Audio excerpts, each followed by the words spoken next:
Сайн бацгаана үзэгчдээ хууль зүйн үндэсний хүрээлэнгээс эрхлэн бэлтгэдэг хуулийг энгийнээр ярилцлагын маань шинэ дугаар та бүхэнд хүрэхэд бэлэн болсон байна. За өнөөдөр бид хүүхдийн эрхийн зөрчил болон 9-р сарын 1-ээс хэрэгжиж эхлэх хүүхд хамгааллын тухай хуулийн талаар ярилцахаар хууль зүйн ухааны доктор судлаач Өнөрмаг урьсан байна. Танд энэ өдрийн мэнд хүргэе. Баярлалаа, энэ өдрийн мэнд хүргэе.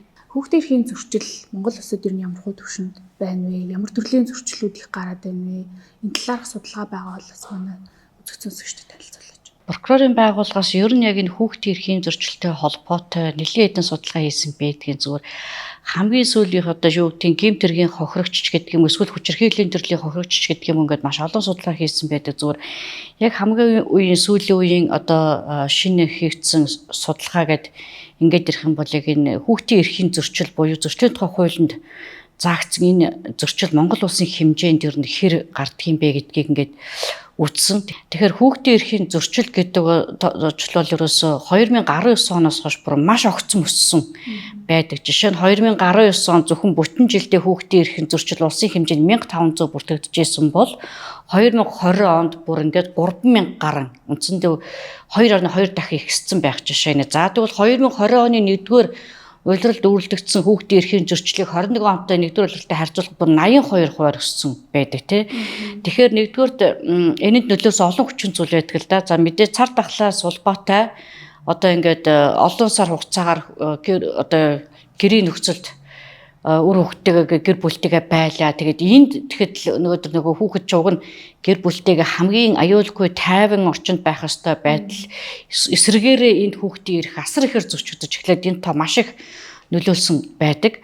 За хоёрдугаарх нь одоо бидний сэтгэлийг төгшөөж байгаа нэг асуудал бол энэ ахын хүрээний архиталт тийм ээ. Тэгэхээр ахын хүрээний архиталтаас улбаатай өнөөдөр одоо юу гэдэг насан туршид хоорондоо зодтолдог эсвэл энийг одоо зоддог, цогтдог, бие махбодын болон бос хүчирхийлэл үйлчлдэг талаар ингээд яриад байдаг. Гэтэл тэрний хажууд яг энэ архиталтыг хамт мэдрээд энэ архитаж байгаа орчинд байгаа энэ хүүхдийн асуудал бол ерөөсөө маш хүн төгсөл байдал орж ирж байна л да. Яагаад ингэж үзэх юм бол Монгол улсын хэмжээнд одоо 21 оны байдлаар бүртгэгдсэн хүүхдийн эрхийн зөвхөн зөрчлийн тийм ээ одоо 88% нь ахын хүрээнд тий 68 бараг 9% нь одоо дандаа оройн цагаар гэр орондоо гэдэг ийм тоо гарч байгаа. Тэгэхээр энэ асуудлын гол нь юу гэж үзэх гээд байна вэ гэхээр хүүхэд за одоо өглөө цэцэрлэгтээ яваад сургуультаа яваад ирээд гэртээ амраа тайван байх ёстой байтал бараг нэг өдрийн ихэнх цэцэрлэг сургууль дээр тайван өнгөрөөсөн хүүхэд буцаж гэртээ ирэхдээ хамгийн аюултай нөхцөл байдалд орчод байгаа юм биш үү. Тэгээ энэний шалтгаан нь одоо ерөөсөө нөгөө л ахын хүрээний архиталт, нөгөө л үйл хайхралт тийм ээ. Энэ нөхцөл байдал маш их нөлөөлж байна. Нөгөө талаараа хүүхдийн эрхийн зөрчлийг одоо жишээ нь 2019-оос 2023 оны байдлаар одоо хүүхэд хамгааллын үйлчилгээ авсан одоо хамгаалах байранд хүрэгдсэн хүмүүсийн бараг 68% нь хүүхэд байна шүү дээ. Энд чинь өөрөө ерөөсөө энэ асуудалд одоо бид нар эрх зүйн бодлого орчин энэ хүүхэд хамгаалалт дээр хэрэгжүүлж байгаа бодлого үйл ажиллагаагаа бас зэгцлэхгүй бол ерөөсөө урд нь хэрэгжүүлээд байгаа хууль тогтоомжийн хүрээнд бид нар тодорхой арга хэмжээ хэрэгжүүлээд байгаа чинь энэ хангалтгүй байна гэдэг дүр зураг гарч ирсэн. Нөгөө талаараа бас нийгмийн одоо янз бүрийн одоо тухайлбал одоо ингээд сошиал орчинд үндсэндээ баг хүний хоёр дахь амьдрал болж хувирчлаа л да. Тэгэхээр энэ сошиал орчинд хүүхдийн эрхийн зөрчил гэдэг бол ерөөсөө өдөрт баг одоо хэдэн 100-аараа нэмэгдэж ийн гэхэд хэлцэх юм алга болж энийгээ дагаад хүүхдийн сургуулийн орчин дахь дээрлэхэлт тийм ээ. Энэ бол ерөөсөө бас одоо төгшүүрийн харант дэлдэж эхэллээ шүү дээ тийм ээ. Гэр орондоо хүүхэд одоо хүчирхийлэлд өртөж гин, үл хайхрах хүчирхийлэлд өртөж гин, бие махбодын болон бусад төрлийн бүх хүчирхийлэлд өртөж гин. Одоо зүгээр бэлгийн хүчирхийлэлд өртсөн хүүхдийн баг дааш хувийн тухайлбал одоо гэр орондоо хүрээлэл буюу ахын хүрээнд ураг төрлийн хүчирхийлэлд өртөж гин. Гэтэл энэ асуудалд бид нар ингээд фокуслоод ингээд яриад эхэлж итэл сургуулийн орчинд хүүхдийнхээ эсрэг үлдэж байгаа хүчирхийлэл өсөж эхэллээ.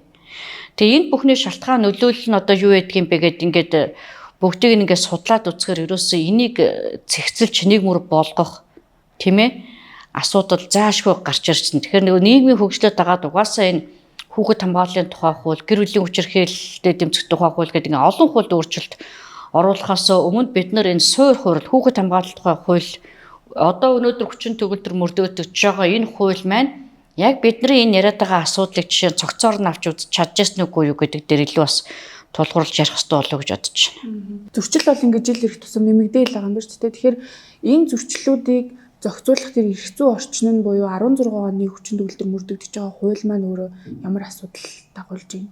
Тэгэхээр энэ дээр бол нэлээд хэдэн зүйлд тухайд хаягдсан байсан. За жишээ нь одоо энэ хүүхэд хамгааллын тухайд хамтарсан баг гэл ингээд байгаад идэг. Гэтэл энэ хамтарсан багийн гишүүд нь одоо ингээд хүн бүр тус бүртээ ажилтаа байгаад идэг тийм ээ. Гэтэл тэр хамтарсан багийн гишүүд наацхан санхүүжилтийн ахуулаад тийм ээ. Энэ үүрэг оролцоо нь маш тодорхой бус байсан учраас яг хамтарсан баг тэр эрсдэл нөхцөлтэйгээ хүүхдээ бүрэн илрүүлж чадж байгааг юу гэж. Хоёрдугаарх нь одоо тэр эцэг гэх нь байн гарах хууж идэх хүүхэд өнөөдөр эрсдэл нөхцөл байгаа хүүхэд гэдэг тооцогддог байсан бол шинэ хуулиар одоо жишээ нь тооцогддог болж эхэлж байна. За нөгөө талаараа хүүхэд хамгааллын тухай хуулиар одоо энэ хэвлэл мэдээллийн нэг контент янз бүрийн одоо бүтээдэг үйлчлэгээ үзүүлдэг байгууллагуудад маш том үүрэг болгож байна л да. Өөрөөр хэлэх юм бол энэ бас хүүхэд хамгааллын тухай хууль одоо нэг өвчин төр байгаа хууль байхгүй шүү дээ тийм ээ. Хүүхдийн эрх эсвэл хүүхдийн тэр эрх ашигт хор хохируул учруулж болох үз контент бүтээсэн энэ талаар одоо юу гэдэг цагдаагийн байгууллагууд одоо говьд мэдээлэл бүрдгээд нотлогдох юм бол тийм ээ хариуцлага хүлээхээр жишээ нь зохицуулт орж ирж байна. За нөгөө талаараа энэ дээр бас энэ хүүхэд эрхийн хамгаалалд хүн хуулийн этгээд байгууллагын оролцоог одоо жигэд хуваарлахын тулд нэг маш чухал заалт орсон байлээ. Өөрөөр хэлэх юм бол байгууллага хуулийн этгээд өөрийн цалингийн одоо нийт цагийн нэгээс доош хувьтай тэнцэх мөнгө хөрөнгийг те жил бүр тэр хүүхэд хамгааллын бодлого тэр хүүхдийн таатай орчин нөхцөлийг бүрдүүлэх энэ хүүхэд эрхийн хамгааллын чиглэлээр тийм ээ сургалт янз бүрийн нөлөөллийн ажил зохион байгуулахад зарцуулахаар ингээд нэг үүргэжүүлээд оруулаад ирсэн. Энд чинь өөрөө бас нөлөөллийн маш том бодлого л доо. Энийг хуулиар үүрэг болгоод өгнө гэдэг маань тийм ээ. Наад зах нь өнөөдөр нэг хуулийн этгээд байлаа гэхэд өнөөдөр тухайн хуулийн этгээд хэдэн албан хаагчтай байв, хэдэн хүүхэдтэй байв гэдэг энэ судалгаа байх ёстой. Тэгэхээр бид нар өнөөдрийн хүртэл 6 сарын 1 болоход зүгээр л байгууллагынхаа хүүхдийн тоог гаргаад уутай бэлэг өгөөл тараадаг байсан бол одоо өнөөдөр тэр байгууллагын ажилчдын хүүхдийн судалгаа гаргадаг тэр байгууллагын ажилчдын тэр өрхийн судалгаан дээр тулгуурладаг нөхцөл байдлыг дүгнэдэг энэ байгууллагын ажилчдад зориулаад таны хүүхэд тийм ээ ямар эрсдэл нөхцөлд орсон байж болзошгүй орж болзошгүй гэдэг энэ нөлөөллийн ажлыг ингээд жигэд хийгээд ирэхэд энэ өөрөө бас ямар ч бас өөр дүнгээ өгнө гэж судлаачид бодож байгаа. Та сая хэлсэн нөгөө үеийнгийн тэг хүүхдээ хүчирхийлэх ийм үеийнгийн дээрлэл дарамт бас их байна гэх. Тэгэхээр энэ нийгмийн дагаадаас энэ хууль дээр ийм зохицуулалтууд орж ирсэн байна шүү дээ. Тэгэхээр яг энэ зохицуулалтын талаар бас наривчлаад мэдээлэл өгвөл. Тэгэхээр яг нариндаа бид нар түрүүн ялангуяа энэ гэр бүлийн хүчирхийлэлд илүү их фокусолж ирсэн. Гэр бүлийн хүчирхийлэлд тэмцээ болохоо байлаа гэл тийм ээ. Мэдээж ингэж тэмцснийхаа хүрээнд үр дүнд хүрснэг бол хүрсэн. Гэтэл нөгөө талдаа ямар асуудал дандаа орхигдож ирсэн гэхээр тэр сургуулийн орчинд хүүхдийн өөрийнх нь тэр жинхэнэ байж байгаа тэр амьдрал донд хүүхдийн эсрэг тийм ээ үйлдэгдээд байгаа хүчирхийлэл хүүхдээ одоо ингээд доромжилж байгаа гутааж байгаа ялварлан гадуурхаж байгаа гаднах байдал амьдрах орчин эцэг эхийнх нь гэдэг юм уу те энэ бүх нөхцөл байдлаар нь ялварлан гадуурхаж байгаа энэ байдал үндсэндээ баг хаягдсан байсан. Тэгэхээр эн чинь өөрөөсөө угаасаа цаг үеэ дагаа сошиал орчинд угаасаа хүүхдөө сургуулийн орчинд яаж байгаа энэ асуудал бидрийг хүсээгүй гаргаж ирж штэ тийм үү. Өнөөдөр энэ хүүхдийг одоо тэр сурч байгаа орчинд нь хүүхдийн дунд энэ асуудлыг гаргаж тавьж энэ асуудлыг урьдчилан сэргийлэх ажлыг зохион байгуулж нөгөө нөлөөллийн чанартай арга хэмжээ авах шаардлагатай тохиолдолд тэр хүчирхийлэл үйлдээд байгаа тэр хүүхдэд өөрт нь сэтгэл зүйн тусламж үзүүлж тийм ээ ямар шалтгааны улмаас энэ хүүхэд ийм сөрөг үйлдэл хандлага гаргаад байгаа юм бэ гэдгийг нь тогтоохгүй бол өнөөдөр бид нар сүүлийн үеигээс харахад хүүхэд мэсэргэлж эхэлж байна захан тийм ээ. Өнөөдөр хүүхдүүдийн дунд одоо жишээ нь наригтан согтур мансуурах асуудал бас газар авч байна. Тэгэхээр тэнд асуудал байна гэж харагдаж байгаа. Тэгэхээр энийг бас ингээд тусад нь бас орж өгсөн. Нөгөө талаасаа бас шинжлэх зохицуулт нь юу харсан гэхээр Өнөөдөр бид нар конвенцлог хуулиар 18 нас хүртэлх хүний хүүхэд гэж тодорхойлдог тийм үү. Гэхдээ өнөөдөр өсвөр насны хүн гээд 21 хүртэлх насны хүүхдийг өөрөөр хэлэх юм бол одоо эрх бүхий байгууллагын шийдвэрээр өөрөө хүсэх юм бол 21 нас хүртэл энэ хүүхэд хамгааллын үйлчлэгийг үзүүлэхээр энэ хуулинд оруулсан бол энэ өөр бол маш шинэлэг санаа. Энэ бол олон улсад маш олон улсад хэрэгждэг шүү дээ. Тэгэхээр нөгөө бие болон оюун санааны хөгжил, тийм ээ, хөгжлийн хувьд, тийм ээ, хэдийгээр 21 нас хүрсэн боловч энэ тухайн хүүхдийн онцлогоо шалтгаалаад одоо энэ тэр 18 настай, тийм ээ, хүүхдийн хэмжээнд магадгүй 17 настай хүүхдийн хэмжээнд байх юм бол энийг өсвөр насны хүн гэж үзээд энэ хамгааллыг үзүүлэхээр тусгана гэдэг маань өөрөө бас энэ чинь хүүхдийн эрхийг том хамгаалалт гэж үзэж байгаа. Тэгэхээр 18 нас хүрээд насанд хүрсэн гэд орхидог боловч яг амьдрал дээр тухайлбал одоо гэмтрэг үйлдэж байгаа хүүхэдэн зөрчил үйлдэж байгаа хүүхэд байна. Гэтэл 20 настай хэрнээ өнөөдөр жишээ нь 14 5-та хүүхдүүдэд ингээ уруудагдаад юм уу тэр втихэл одоо өөрөөсөө өчнөө дүү хүүхдүүдэд дээрлэхүүлдэг ч юм уу тэгэд ийм тохиолдлууд яг одоо тухайлбал практик дээр эрүүгийн хэрхэн шийдвэр гаргаж маш их тохиолддог. Тэгэхээр энийг өнөөдөр бас ингээд хуульчилж оруулж өгснөөр маш их шинэлэг зохицуулалт. Энд чинь бид нар эрүүгийн хэрхэн шийдвэрлэх ажиллагаанд өнөөдөр өсвөр насны хүнд оногдуулах эрүүгийн аргачлалын тухай бүлэг байж байгаа. Энэ дээр хүүхэд гэж байгаа боловч жишээ нь 21 хүртэлх насны яг саяны энэ онцлогтой өөр онцлогтой хүүхдийг бас өсвөр насны хүн гэж үзэх боломжтой зохицуулалт нь бас байгаа болохоор энэ маш сайн зохицуулалт болсон юм болов уу гэж бодож байгаа. За цахим орчинд бас хүүхдтэй холбоотой зөрчлүүд маш их үлдэгдэг. Тэр дундаа томчууд өөрсдөө одоо хэвлэлийнхэн ч гэдэг юм те хүүхдийн эрхийн зөрчилтэй холбоотой мэдээллийг олон нийтэд мэдээлэхдээ жишээлбэл хүүхдийн царай гаргах эсвэл одоо хүүхдийн биеийнхаа ерөнхий дуу хоолойг нь өөрчлөхгүйгээр гаргацдаг мөнгө янз бүрийн зөрчлүүд үлдэгдэг байсан. Энэ асуудлыг бас зэгцэлж өгсөн болов уу гэж харсан. Та энэ дээр бас биднэрт мэдээлэл өгвөл. Бид нар хүүхдийн эрхийн зөрчлийг өнөөдөр бид нар өдөр тутмын цахим орчинд олж харж байна. Тэгэхээр хүүхдийнх нь зөрчлийн тухай хуулинд байдаг шүү дээ. Уг нь бол бас байгаа. Хүүхдийг өөрийнх нь зөвшөөрлгүйгээр тэр хүүхдийг дуу дүрсний бичлэгийг олон нийтэд цацахгүй байх, хүүхдийг аливаа зар сурчлагаанд ашиглахгүй байх, тийм ээ.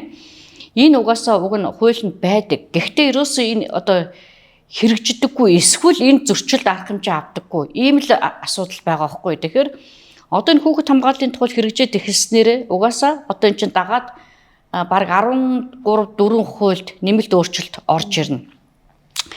Энийгээ дагаад бас энэ одоо саяны тэр хүүхдийн зөвшөөрлгүй дуу бичлэг дүрсийг нь ашигладаг хүүхдээ амьдарч байгаа орчин, хүүхдээ сурж байгаа сургуулийг нийтдээ мэдээлж байгаа тэр нөгөө эцэг эх асран хамгаалагч харгалзан дэмжигчд нь бас хариуцлага хүлээлгдэг болохгүй бол тийм ээ хүүхдийн аюулгүй байдлыг эрсдэлд оруулж байгаа бас хамгийн гол буруутай хүмүүс нь эцэг эх асран хамгаалагч харгалзан дэмжигчд бид нар болчиход байна. Тэгэхээр нөгөө хүүхэд ямар сургуульд явдгийг, ямар цэцэрлэгт явдгийг тий. А дээр нь нэгэнд хүүхэд өөрөө юу хийхгүйгээ эсвэл юу хүсэж байгаа хүсэхгүй байгаагаа илэрхийлдэг насанд ирсэн хойно энэ талаар хүүхдээс заавал өөрөөс нь зөвшөөрөл авдаг байх хэрэгтэй. А өөрийгөө илэрхийлэх боломжгүй хүүхдийг үгүй ядаж царай цусыг нь тийм ээ ингээд гүүрх юм уу дардаг ч юм уу тийм ээ. Ийм соёл бид нар суралцах болцсон. Энэ бүхэн чинь эргээд тэр чигээрээ таны хүүхдийн төлөө, таны хүүхдийн эрхийг хамгаалж байгаа үйлдэл гэдгийг л одоо томчууд бид нар өөрсдөө ойлгох хэрэгтэй болчиход байна.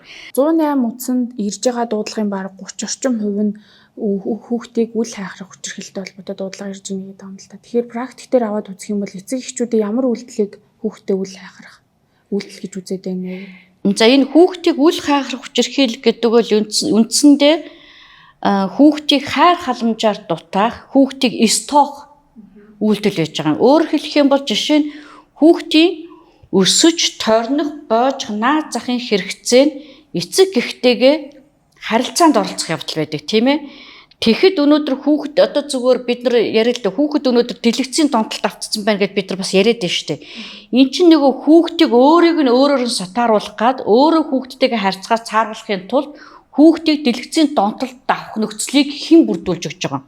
Эцэг их нь өөртөө бүрдүүлж өгч байна, тийм үү? Хоёрдугаар нь хүүхэд одоо гэртээ ингээд хүүхдийг жишээ нь чойшлол гараа авчиж шүү дээ эцгүү. Тийм ээ? Одоо жишээ нь тэр хүүхдийн хоол унд яах вэ? Хүүхэд гэртээ ганцаараа байжгаад ямар нэг эрсдэлт өртүүл яах вэ? Тийм ээ? За дараагийн нэг асуудал гэх юм бол одоо нөгөө л дахиад хүүхдийн дэргэд архитан согтуурдаг. Тэр хүүхдийн хэрэгцээ шаардлага юу юм гэхээр тэр хүүхэд тайван байхыг хүссэн үү, хүсээгүй юу? Хүүхэд эрүүл сурвал эцэг эхтэйгээ тоглох гэж нүггүй хамаагүй энд зөвхөн эцэг эх зөвхөн өөрийгөө бодоод тийм ээ баяр ёслол тэмдэглэлт өдөр тэмдэглэл нэрээр хүүхдийн дэрэг даргитан согтуураад ингээ хайчиж байгаа. Хүүхэд нүцгэн гараад гүгөө явж гин. Хүүхэд гэртээ өлсөж гин, цангаж гин, тийм ээ. Тэр битгийхэл одоо харанхуй шин гэрээсээ гараад явах нөхцөл байдал ингээд бүрдэж гин. Тэгэхээр ерөөсөө тэр хүүхдийг хайрлах, халамжлах, хүүхдтэй харилцах энэ харилцааг байхгүй болгочихж байгаа чинь хүүхдийг үл хахар хүчээр хилэлд автчихжээ. Өнөөдөр 10 жилийн сургуулийн донд хүүхдүүдийн үе тэнгийн дээрлэхэлт гэж юм ярьж штэ. Энд ерөөсөө хамгийн том шалтгаан нөхцөл нь бас энэ хүүхэдтэйг эцэг их ярилцдаггүй. Гэрт очиод угаасаа эцэг их намайг тоодоггүй штэ гэх. Тэр хүүхэд өөрийгөө нийгэмд юм уу эсвэл бусдад ямар нэгэн байдлаар хүлээн зөвшөөрөхөхийн тулд өнөөдөр маш буруу аргыг буюу хүчирхийлэн арга хэрэгжилж байна. Эцэг эхийн анхаарлыг татахын тулд янз бүрийн буруу үйлдэл хийж байна, тийм ээ. Тэгэхээр ерөөсөө энэ хүүхдийн эрхийн зөрчлөөс урьдчилан сэргийлэх хэрв энэ буруу хандлага үйлдэл бидний гэр бүлд байдаг бол бид нар энийг зогсоохоос л ерөөсөө энэ хүүхдийн эрхийн зөрчилтөө тэмцэх ажиллагаа эхэлж ийн гэж ойлгож байна. За маш их баярлалаа цаг гаргаж хүрэлцээрсэн танд. За баярлалаа. За хууль үндэсний хүрээлэнгээс эрхлэн бэлтгэдэг хуулийн энгийнээр ярилцлагын маань энэ удаагийн дугаарыг түрээд өндөрлөж байна. Өнөөдөр бид хууль зүйн ухааны доктор, судлаач Өнөр Матай ярилцаж та бүхэнд хүүхдийн эрхийн зөрчил болон хүүхд хамгааллын тухай хуулийн шинжилсэн хариулгын талаар ярилцлаа.